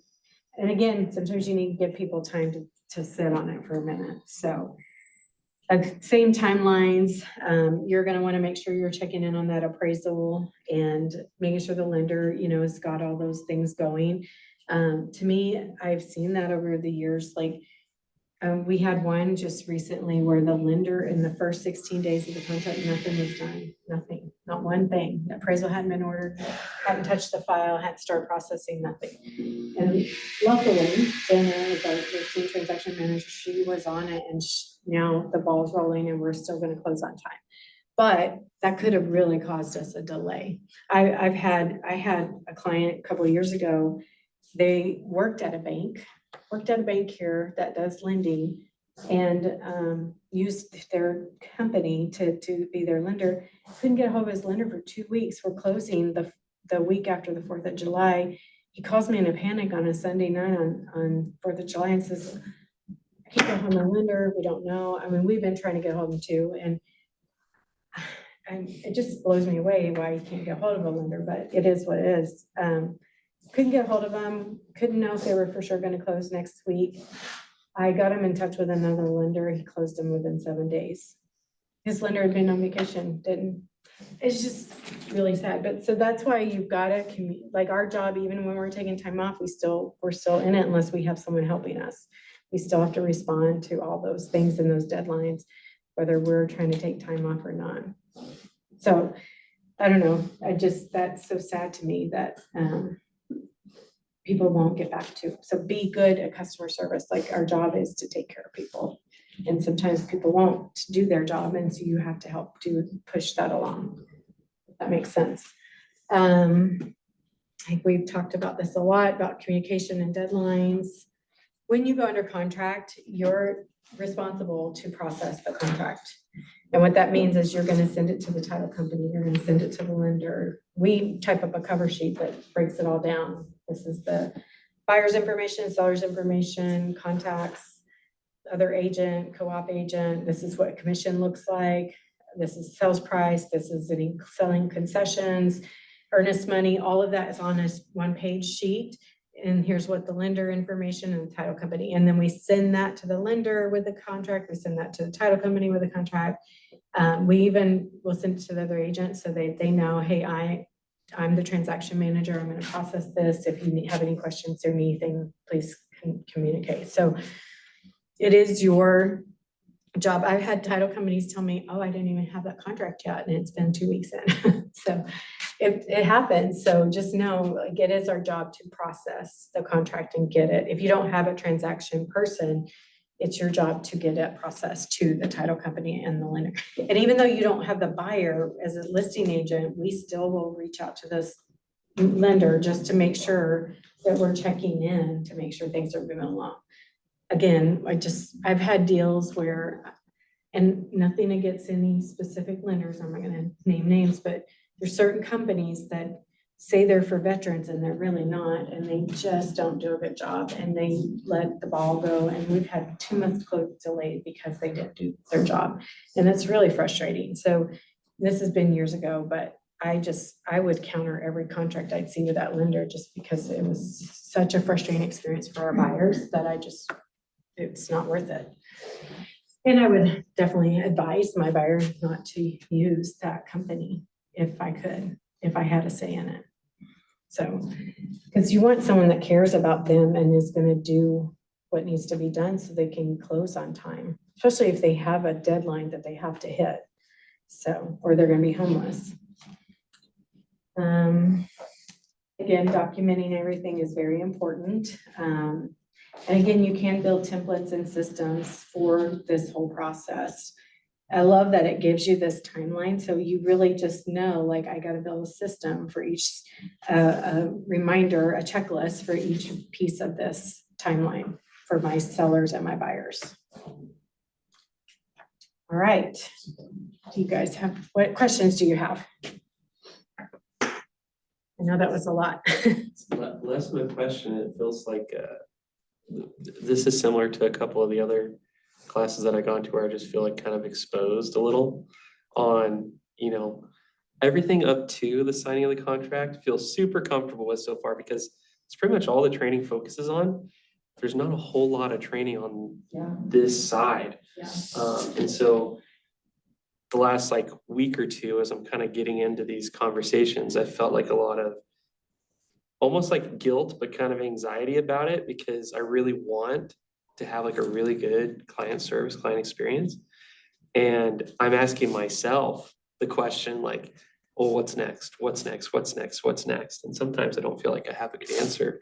So this class was really good because I'm I just need to sit down with somebody who's gone through it a lot and just work backward. And then, because I have time now, because between prospecting and some of the appointments that I'm doing, I have 3-4 hours a day that I could easily spend learning this. And I'd rather do it now than be scrambling for time later. And I would tell you, if you, we have canned emails for once we go under contract to the whole system throughout that we go to our buyers and our sellers. Happy to share those with you. We also have our checklist. So if you'll email me, I will get those to you, but, So that's almost like a smart plan that you would put on, or are you using something else? Years ago, we used to use paper checklist. It's not really a smart plan because you're not emailing things out to your people, but I guess you could create one and just, as long as it's just reminding you. But you really just need a checklist, whether it's a spreadsheet, or a paper checklist, or I started out with paper checklists. Now we have what we call Sisu, which is a program that will help you build your checklist inside your transaction management tool. Command, I think you can build out a checklist in Command for you for closing checklist. But if you'll email me, I can share. Basically, the canned email is kind of, hey, here's where we're at. We just went under contract. Congratulations. Here's the next steps. We're going to set inspections, blah, blah, blah, blah, blah. And then here's what's next. And so you're always giving them what's coming up next. And once you keep saying that, it's just going to be part of your dialogue. It's going to be part of what comes out of your mouth all the time. And setting that next expectation, I think, is vital to the experience for a client. Yeah, because I try to ask myself is what would I want if I was in this spot? And so I'm always I love that. I need to have the next step figured out, because to me, if I was working with somebody and I were to ask them a pointed question and they didn't know that next step, I would not feel very good. And so it's really important to me when I'm having these conversations that they're coming from a place of competence and not BS. And I feel just a little exposed, just a tad. When you guys have this booklet, right, so you have all the timelines. Yeah. So literally, and you'll see on our checklist and on our canned emails, they really do just focus on all of these deadlines and timelines. So you're gonna have little things and weird things come up in the middle. Hey, my parents came into town. They really want to go just look at the house. Can we measure some rooms? And again, if it's not a vacant house, and even if it is, you should still communicate with the other agent and just give them the heads up. And you know, if someone's living there, you've got to be gracious to let them kind of decide on the timeline too.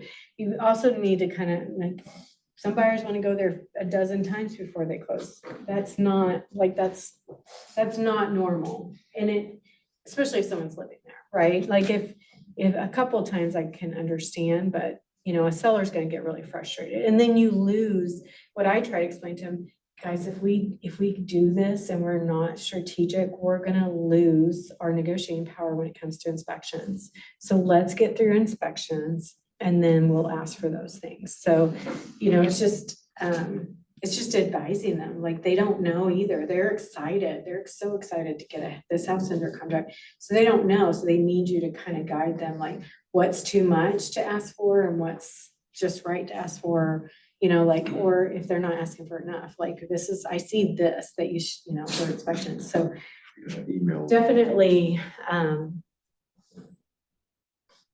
kind of get a feel for that because it can get a little crazy. And definitely do the final walkthrough and get your key from there so you can take it to closing then that night or day or the next morning. That's a really big thing because otherwise they're gonna say at the closing table, hey, where's the keys? And you know, the other agent's assuming you grabbed it at the final walkthrough. And so then you're showing up and then you have to go back and that's just time out of your day that you could be doing the next thing for someone else. So you'll learn time management is going to be a big key to all of this because and living by your calendar is very vital. I don't know if you guys went over that, but living by a calendar is, as an agent, because you can be pulled in 15 directions at once.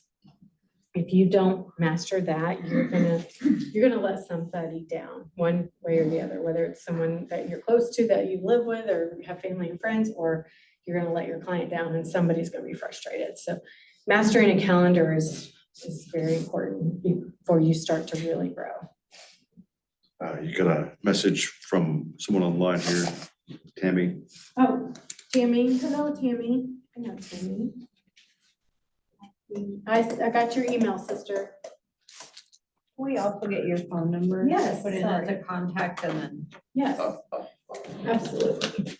And if you want to shadow, like, I mean, I would not, I think, you know, Jason, as you're new, ask if you can go shadow a listing appointment. Ask if you can go shadow a buyer. I honestly had never thought about shadowing an inspector even, because like I did a showing today with a buyer through kind of a duplex, like a rental sort of property.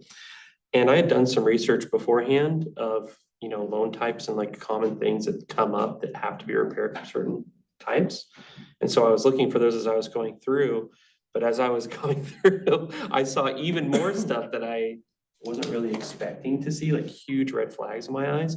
But I would feel a whole lot more comfortable having just a better foundation to go off of when I'm having like those conversations with them. Cause I almost feel like it's like in that particular moment, I was like, I feel like I need to protect this guy from these rosy glasses that he's got on to not make a, you know, potentially really bad decision. And like, that's my biggest like fear in going with this is like protecting people from like letting their emotions get a hold of them and then be left holding the bag after it's all said and done.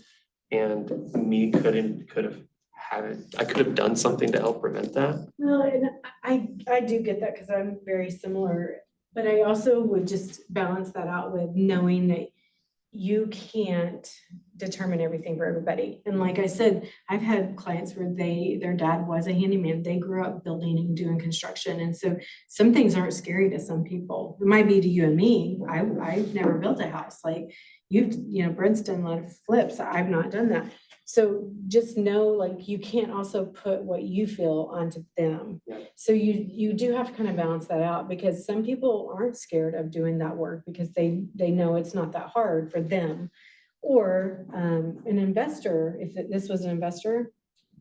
Maybe. Okay, so some investors are used to seeing a lot of things that need done, or, it depends on, some investors want it before anybody's done anything to it, so they can do the work because it's cheaper and they can get more money out of it. Otherwise, buying it when someone else has already done the flip and then they're spending more because somebody else already did the work, whether it was good or not, right? So this is something Adam taught me. I can't project what I feel onto my buyer or seller because they may not be worried about the same thing that I might be worried about. So you do have to kind of balance some of that too. You can talk about it, but you also, if you don't ask the question, like, is this important? Does this worry you? Mhm. And if they say no, then okay, I can let and that's what an inspector's for, right? You're not an inspector, so your guidance is, okay, I definitely recommend that we get an inspector out here, and definitely if you saw structural stuff, I think we should get a structural person out here. Because then again, that's where you have the expertise and know what to ask for, because again, maybe the seller's willing to fix it. You don't even know that, right? So we can't determine any of that without going through the process. Because if the seller's willing to give you money to fix that, then it's not something that's not fixable, if that makes sense. 100%. Yes, ma'am. Is your number 908 or 988? I can't tell. I'm the terrible. My middle number, handwriting is sorry. really bad right now. Let me rewrite it. I just sent someone my number. 417-988. Okay. You had it right. I couldn't tell if it was 988 or 908, and I thought I'm not gonna save it till I know who I'm gonna text or call And sometime. then my name is Melinda Love, so I will write that up there. 988-1052. What great penmanship, I don't know. Melinda@AdamGrady, right? Yes. .com. That's two Okay. Ps. And I definitely would tell you guys, I won't get it done until Monday, but I will get you emailed those checklist in our system as far as our checklist and our canned emails, but then don't be afraid to ask to shadow people. I definitely, part of our training of a new agent on our team, no matter what role you are, but if you're licensed, whether you're on our transaction management team, our inside sales agent team, or our agent in the field, you have to shadow a couple inspections. You have to go shadow a listing appointment. You got to go shadow a buyer appointment. Like, you need a well-rounded, and I know Shanna probably can help you get some of that coordinated, but you should definitely shadow, because it doesn't hurt you anything. It's time. So as long as you have the time, but if you can gain some knowledge, and that's worth it. I would even go to lunch with some lenders. Like, I think you need to really get to know some lenders. You need to get to know where you want to close your business as a title company. He's going pee. Oh, no. Dog is Go to the bathroom. Yeah, that's funny. We just did this before we came in here. Oh, poor guy. He's like, I need to go potty. But you really, and then you need to build a Could be worse. person that can do repairs for you, HVAC person, like, you'll need to build those relationships as well. And that way you know who you can trust. But definitely go to lunch with some lenders and get to know them, and sometimes you're gonna need different lenders for different things, because some lenders are really good at government loans and specialize in that. Some are really good at just conventional. Some are well-rounded, can do anything, but some are gonna do high HELOCs and bridge loans that can do some people can't do HELOCs and bridge loans. So you need to know what's available. So when your client says, hey, I have this situation, you can kind of say, oh, well, let me get you with this person. And I would definitely, I don't know, I have preferred lenders that will answer my client's calls at 10 o'clock at night if I need them to. And to me, that's customer service, like, I don't want to have to call people at 10 o'clock, but if we need an answer, I need to be able to call and get an answer for them. And so to me, that customer service is really important. What's his name? Stella. Oh, Stella, it's a girl. She's trouble. Stella, Stella. she's snorting up a snoring.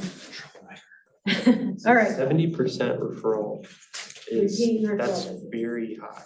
It's huge. So. It took a for- long time to build that, though. Yeah, so what do you think are like the what do you think like is the most contributing factor for having success like that on the referral side? I mean, it just sounds like client service to me, but what does that mean to you guys on the? To me, it is having good systems and good communication to get people through the process of one of the hardest things and most, it's their biggest asset to make it easy. I'm gonna tell you, we're not perfect because again, that one that was frustrated on the front end, some of that communication was dropped on us. And so then I had to fix that. But the goal is to provide the best level of service and make sure you have a system of how to get them through this. And again, get as much knowledge as you can. You're gonna make mistakes, Jason. You're gonna fail and you're not gonna know everything, but saying, I don't know, but I'm gonna find out. People would respect that way more than you BSing them.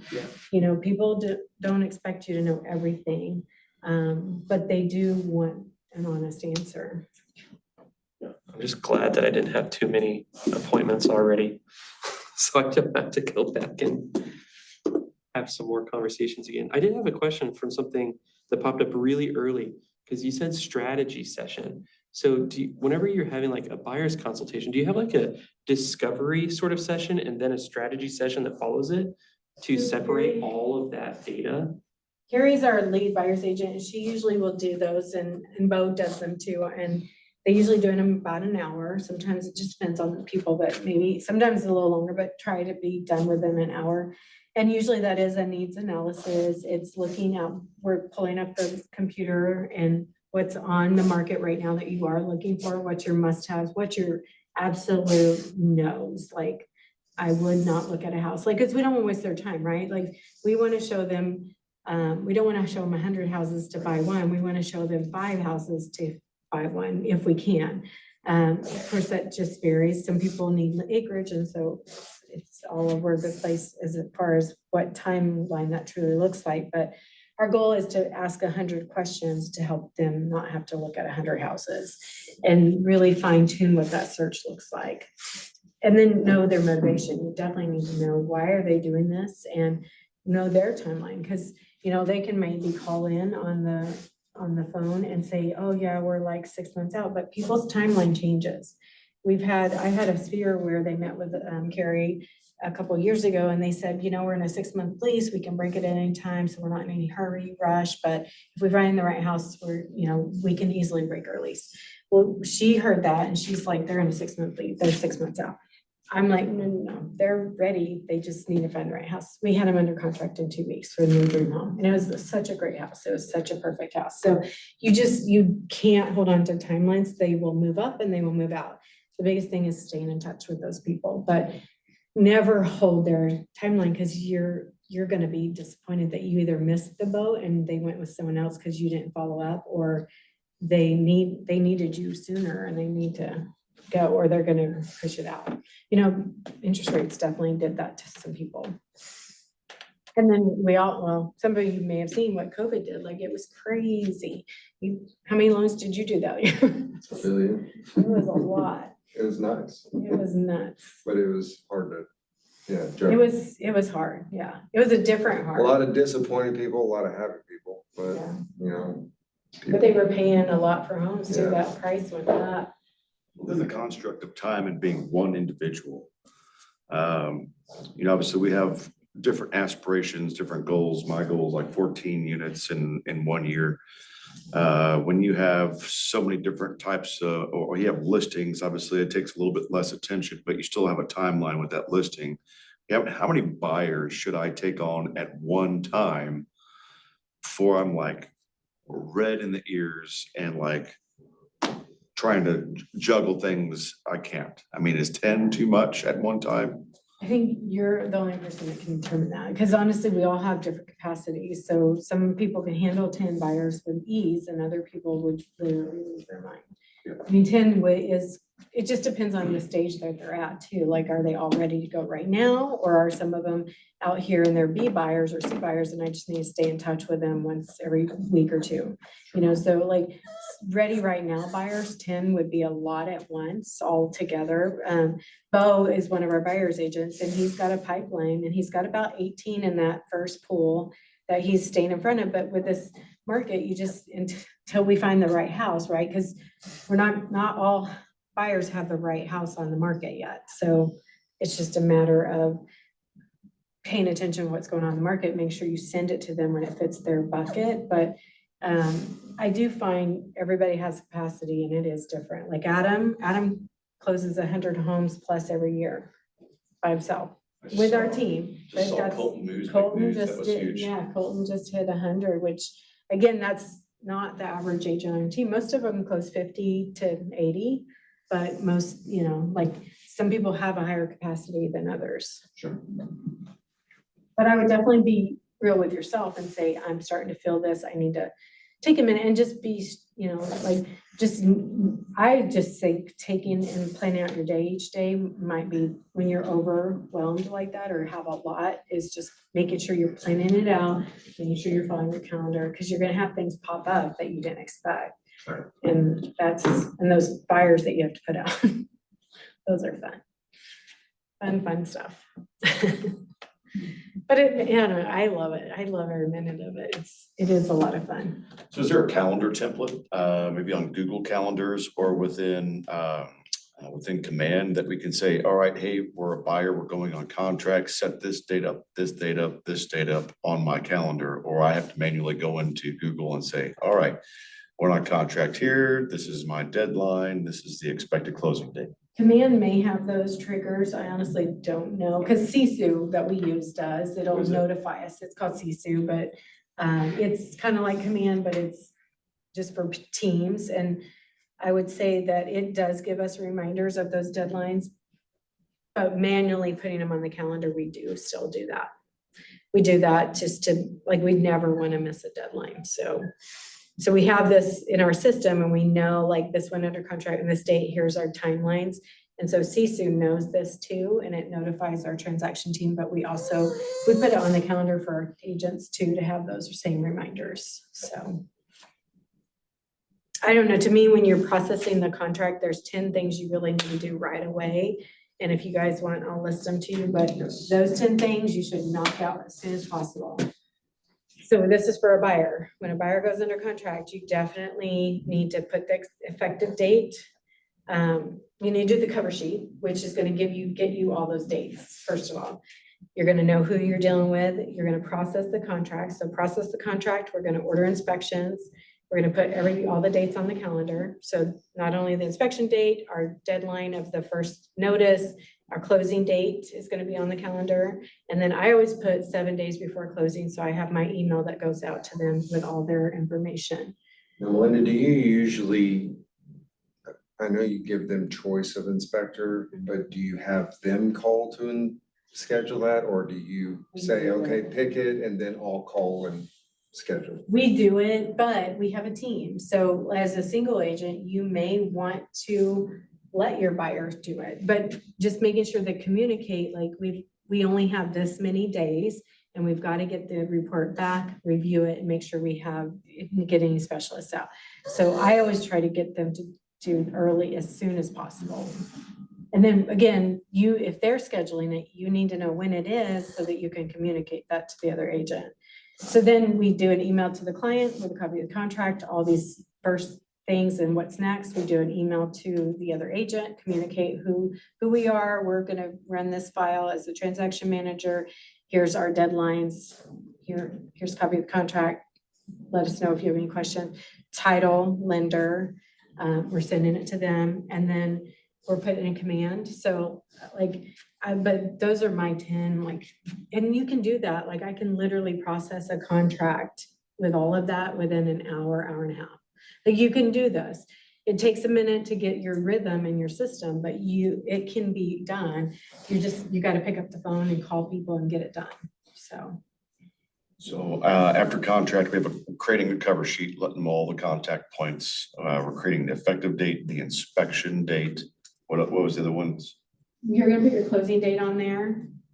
And then I always did a week before closing reminder that it just in case, sometimes my transaction managers are handling 30 to 40 files at a time. So sometimes that you can't remember everything in your head at that point. So I always put a reminder a week out to do my pre-week. It also reminded me, hey, I gotta get my final walkthrough set up. I've got to get my re-inspection set up, make sure repairs are done. Like this triggered me to make sure I had all these things finalized.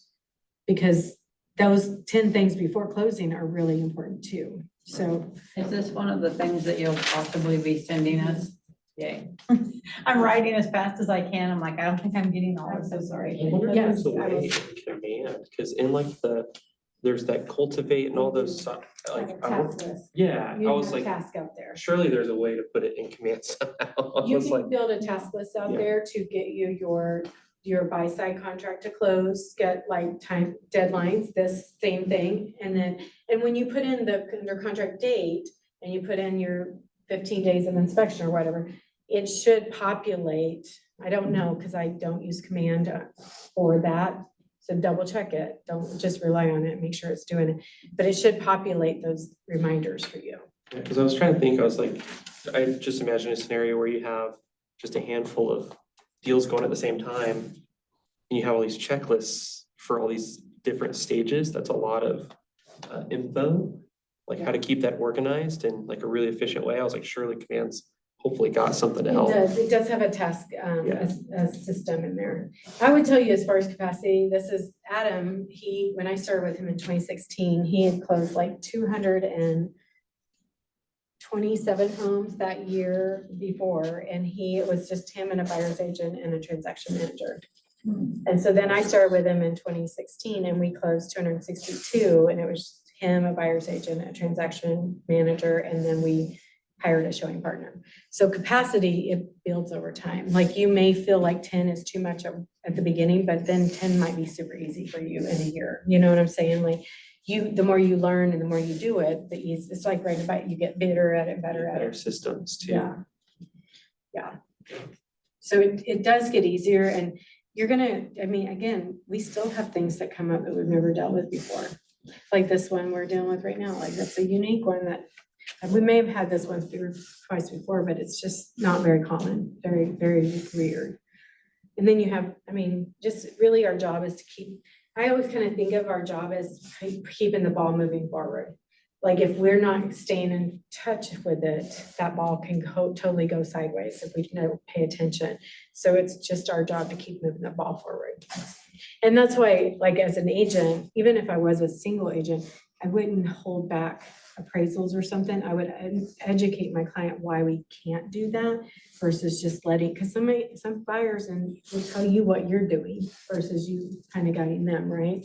And so you kind of have to just educate them, like we all went into good faith under this contract that we're gonna hit these deadlines and we need to do, that, what we said we were gonna do as well. But buyers will go to the lender behind you and tell them, don't do the appraisal yet. Like it happens, like, and it's part of it, so. Yeah, a lot of them will say, let me wait till I get through the inspection to Mhm. order the appraisal. It's like, that's not gonna work. Well, it won't hit deadline Yeah. on your closing Right. typically. Yeah. Unless you want to do a 60-day close, but then you're gonna, doing that, you might lose out on that opportunity because the seller is gonna look for a contract typically that'll close sooner or will hit their deadline better than, so if you put a contract 60 days out, you might lose to someone that did it for 30 or 45 days. So it just varies, but our job is to keep moving that ball forward. So we've done the inspection, we've agreed upon things that need to get repaired on the house. Contractor is 2 weeks out from getting any type of work done.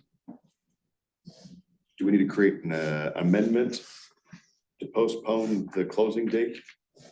If we need to get this work done, or all this has to get done within 30 days? You really gotta try and push to get things done in the time that you have. And a lot of vendors understand that, like people that are in the real estate world that are doing repairs for agents, they typically, you may have to call a couple vendors. You may have to get more than one option for your sellers or your buyers, just because, well, if you're, typically the seller does the repairs, right? Or you agree to a credit and the buyers do it after closing. But, I'm gonna tell you, trying to delay closing isn't always good for everybody. And some people have to move and go buy another house in another state. And so we all have to try to keep the ball rolling and try to Sure. hit that deadline. And so you may just have to figure, like, tell the other agent, maybe they have a repair person that can get it done. I don't know, or you gotta, to me, people will do what you need them to do if you communicate. And if they really want your business, they're gonna strive to help you get that knocked out in that timeline. Now, can things come up and cause delays in closing? Absolutely. But if you know weeks ahead, and we can just say, hey, guys, this is my deadline. I've got to have the repairs done here. Then if they can't do it, like I would have to have another backup opportunity, a vendor that could help me make sure that's done. Because otherwise you'll be known as an agent that's always delaying closing, which that's not good. Like you got to try and keep the timelines moving forward. Sure, I'm down to get paid, like, let's go. I'm down to get that thing to closing, and they tell us that the average transaction takes 60 to 90 days. So that's why I'm scratching my head. I was like, oh, 30 days, man, that's like gonna be the perfect world, right? Like, Not necessarily, I mean, honestly, I mean, as the lending side of it, which is a giant part of it, and as long as you keep organized, 30 days is fairly easy. Mhm. I would say the majority of ours are 30 to max 45 days. so when we talk, I have a reverse contingency situation come up. The kids, buyer's kid is on the spectrum of autistic, right? Going through specific therapy, through Ozark schools, and want to take him out of the schools. Wants to sell his house first before he start looking for a house. And, one of the things that we found is, hey, we need at least 3 weeks to be able to get on contract with this house. And then, so I'm just trying to wrap my head around that type of time frame of what that actually looks like. Hypothetically, if they did get something, went on contract within 2 or 3 weeks of the closing, or excuse me, of the contract acceptance of their home. We're waiting to say we found a house within 2 weeks, then from that 2-week mark, they have another 30 days to be able to get through that closing before they move and the other person could come in. And so I was putting in specifically in the agent comments that they need 25 days, up to 25 days in this home after closing. That way they can transition into their next house. Is that normal? I mean, It's not normal. I mean, it happens, but it's not normal because you're just lowering your buyer pool. Not every buyer is going to be willing to do that. Now in COVID, there were some of that happening quite a bit, but it was a hot market. Right now it's not a hot market. So, what you have to do, you kind of have to trust that. Like, I know when we get a seller's house under contract, we usually can get them and find them a house within a week, and we can get them under contract and they're going to close within that same timeline. Do you have to shore up the timelines once you get that under contract and get this closing date connected? Yes, absolutely. You have to communicate that, hey, we're writing this offer for this. Can we change our closing date to this? For the people that have your house in it, because they may not be able to move their timeline. So you're having to deal with other people's timelines, not just your clients. And so, I mean, I think you're going to lower your buyer pool because of that. So I don't know. I think you could, just take like you have the negotiating power as the seller. So what if you didn't have that in there and you just negotiate a 60 or 70 day close, because that's what's best for your seller, because you have that control, and you just know you're going to get them a house. Like, unless they're super picky or a unicorn looking for a unicorn, then you should, there's more inventory now than we had several years ago. Like, we have 4 months supply of inventory where we didn't have that even 2 years ago. So I don't know. I think you're going to limit your buyer pool because of that in there. I've got a very interesting client, and from what I understand, they're all very interesting clients. And he's going one way, then he changes his mind. He's going this direction, then he changes his mind. Now he wants to rent his home or rent a home after he closes. And I'm trying to share with him what it's gonna look like in 6 months if he's trying to hit a specific budget of $2,300 a month, what that actually looks like in 6 months after a 3% increase on a $347,000 house. He You know wants, why he's wanting to do that? he feels he's going to save $10,000 in that 6 month period to be able to put towards his new home. Now he's netting 70,000 plus Oh, okay, so he's selling his house and he's gonna rent it before he buys. I got you. rent before he buys. Okay.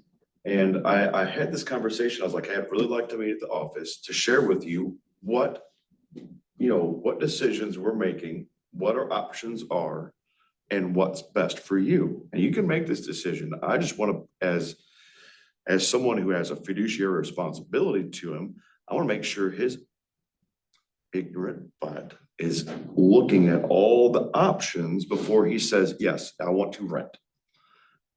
He may see it as saving $10,000. I see it as him losing $12,000. Cause he's paying someone else's payment. And then also at the 6 months, he's looking at a 3% increase on a $347,000 house, which is going to put it at the original sales price, but he doesn't want to hear this information.